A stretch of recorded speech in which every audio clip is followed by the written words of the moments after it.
Money, it's something we all need to survive, something we all have different relationships with. And for many of us, something we spend a lot of time trying to make more of. But what actually is money? You might think that's an easy question to answer, but how much do you really know about the history of money? Long before credit cards, coins, or clicks, humans traded what they had and hoped for what they needed. A fisherman might offer his best catch in exchange for a warm loaf of bread. A farmer might give fresh milk for a simple tool. This was the age of barter, where trade was personal, immediate, and full of uncertainty. But it wasn't perfect. What if no one wanted your fish? What if your tool was worth more than one meal? People needed something better. Something universal, something everyone could trust. That's where the story of money begins. Chapter 1, the first spark. All around the ancient world, different cultures reached for the same idea, something rare, beautiful, and trusted. In some places, it was shells. In others, beads.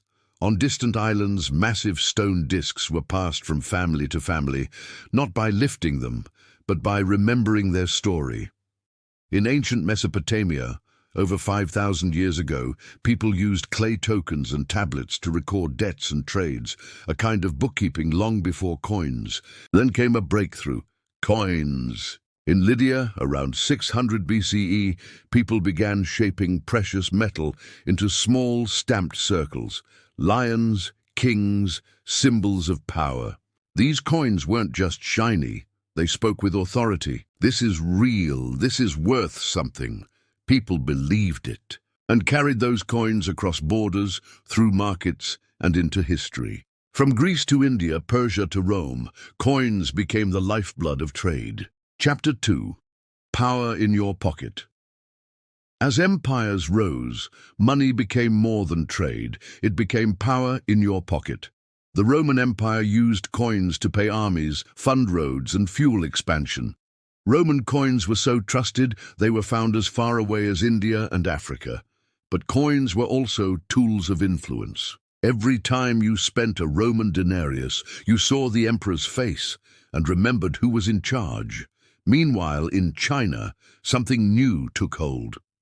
By the Tang dynasty around the 7th century, merchants were using paper money, lighter than metal, easier to carry.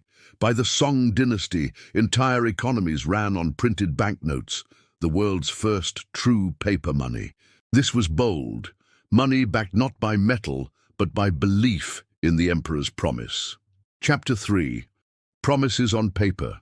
By the Middle Ages, trade stretched from Europe to Asia, along the Silk Roads and sea routes. Gold was heavy, thieves were plenty. So, in cities like Florence, Venice, and Baghdad, early banks began to rise. Merchants left coins with bankers and received notes, a promise not unlike today's receipts. And those notes were accepted far from home. In Italy, banking families like the Medici gained power by turning paper into influence. In the Islamic world, checks and letters of credit helped move wealth safely across thousands of miles. The idea of credit, borrowing today, repaying tomorrow, changed everything.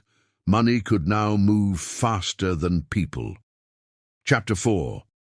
Paper empires. In the 1600s and 1700s, powerful nations began shaping global economies. The British pound, the Dutch guilder, the Spanish silver dollar. Colonial empires used money to expand, funding trade, war, and exploration. Spanish coins, minted in Mexico and Peru, became so common they were accepted across Asia. Governments introduced central banks to manage currency and issued official banknotes. Most paper money was tied to gold, a system called the gold standard.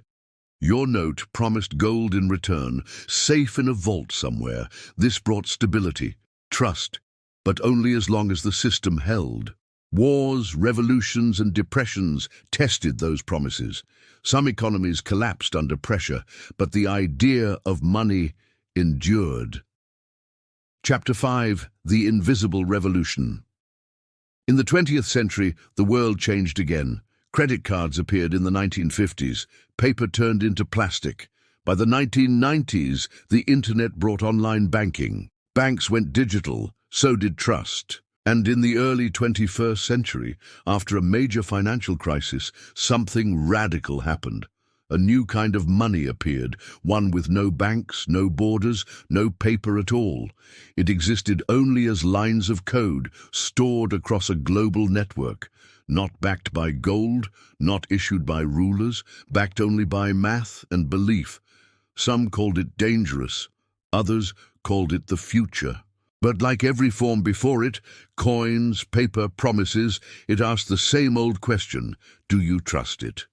So what is money really? It's not gold or paper, not numbers or noise.